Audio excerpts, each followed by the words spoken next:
हर हर महादेव। हर हर महादेव। जब स्वयं भगवान शिव अमरत्व का रहस्य सुना रहे थे,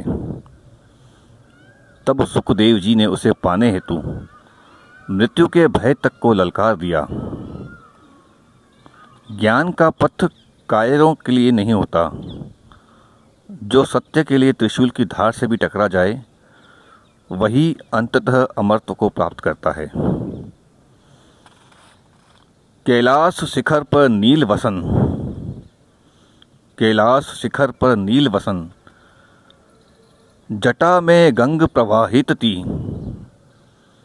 वहाँ समाधि में लीन स्वयं महाकाल की गाथा थी। त्रिशूल धरे डमरू जग को तत्व समझा रहे हैं। अमर कथा का दिव्य रहस्य पार्वती को सुना रहे हैं। अमर कथा का दिव्य रहस्य पार्वती को सुना रहे हैं।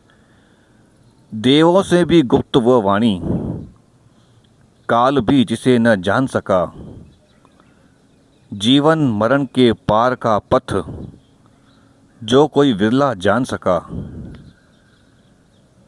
निश्चल होकर सुनना था जो, वही अमरता पा जाता। क्षण भर का भी मोह जहाँ हो, साधक पथ से गिर जाता। पर देखो उस सूक्ष्म घड़ी में एक तपस्वी चित्त जागा। शुक स्वरूप में छिपा हुआ ज्ञान दीप भीतर जागा। वृक्ष कोटर में छिपकर वह ध्यान मग्न सुनता जाता। हर शब्दों में ब्रह्मा सरीखा अमृत रस पीता जाता। न श्वासों की गति प्रकट हुई, न तन की कोई हलचल थी। जैसे स्वयं प्रकृति ठहर गई, ऐसी उसकी साधन बल थी। महादेव की दृष्टि अचानक उस मौन पर गूंज उठी।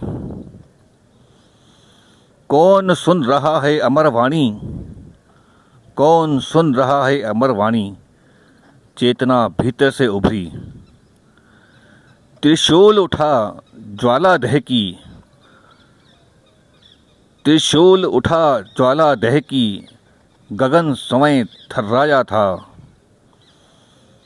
कौन छिपा है इस रहस्य में, शिव ने हुंकार लगाया था।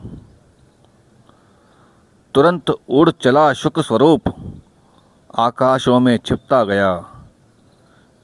ज्ञान तृष्णा में लीन वह साधक मृत्यु से भी भिड़ता गया।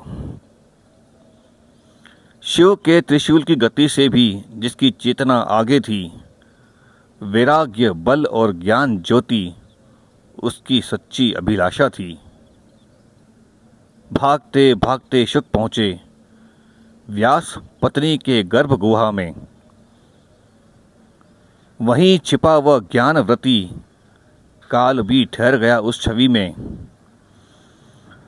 त्रिशूल भी ठहर गया तब जब सत्य के प्रति समर्पण देखा। त्रिशूल भी ठहर गया तब जब सत्य के प्रति समर्पण देखा। शिव ने उस तेज को पहचाना और मौन से आशीष लिखा। शिव ने उस तेज को पहचाना और मौन से आशीष लिखा।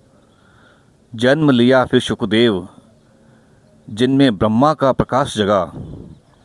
ना जग का बंधन ना माया, बस आत्मा का ही विकास जगा। अमर कथा का अमृत पीकर, अमर कथा का अमृत पीकर वे स्वयं अमर तत्व बने। ऐसे विरक्त के आगे देव भी शीश झुकाकर खड़े।